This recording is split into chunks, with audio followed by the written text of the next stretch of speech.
je pense que c'est des histoires. Et les histoires que nous raconte le jeu vidéo, j'avais envie de les partager avec mes clients. Bonjour, je suis Florent Barbutia, fondateur de Culture & Game. On est une société qui est installée à Cornillon depuis 3 ans maintenant. Alors, notre activité, qu'est-ce que c'est? C'est de l'achat et de la revente de consoles, de jeux vidéo et d'accessoires. On va travailler également sur les produits qui sont des années 90 jusqu'à la PS5. Et je pense qu'il y a une question très familiale autour du jeu vidéo, qui est un art à part entière, clairement, c'est le 10e art qui va mêler pas mal de choses. J'avais volonté depuis petit, j'étais fasciné par ces vendeurs de jeux vidéo qui nous vendaient des expériences. Et je me suis dit, un jour, pourquoi pas moi? Et ce jour, il est arrivé. Depuis 3 ans, on est là. Alors, qu'est-ce qui explique aujourd'hui que le rétro gaming est en vogue? Alors, clairement, il y a un effet de nostalgie. Aujourd'hui, que ce soit les personnes qui ont une quarantaine d'années, mais également les gens qui ont aujourd'hui vingtaine d'années, cherchent à retrouver le parfum de l'enfance.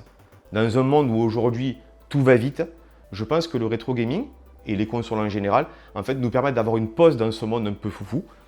Et je pense que c'est ce qu'on vient chercher chez moi. On vient chercher ça, on vient chercher une expérience de jeu, on vient chercher une musique, on vient chercher un souvenir.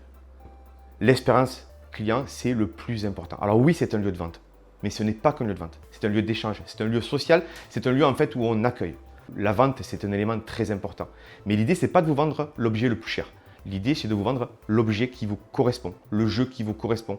Alors, depuis 3 ans qu'on est ouvert, on a une augmentation annuelle de nos clients. Aujourd'hui, Culture & Game, c'est entre 1300 et 1500 clients, voilà, qui viennent, différents, et qui viennent de partout.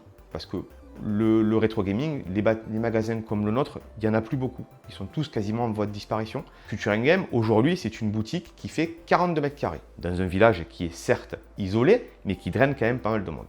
Qu'est-ce qu'on va chercher à faire? On va chercher à renforcer l'expérience client qu'on donne déjà à nos clients. C'est-à-dire qu'on va essayer de doubler, voire tripler notre surface pour pouvoir proposer d'autres choses.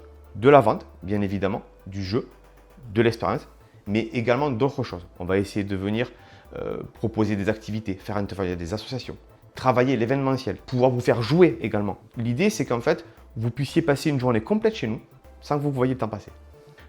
On a eu un petit cocorico quand même l'année dernière, on a Expédition 33 du groupe Clair Obscur avec le studio Senfol à Montpellier qui a gagné du coup le jeu vidéo de l'année. Je pense que ça marque aussi le fait que la France est imprégnée du jeu vidéo et de ce média-là. Voilà, je pense que c'est très important et il faut vraiment le reconnaître comme un art. C'est la chose sur laquelle on se bat tous les jours.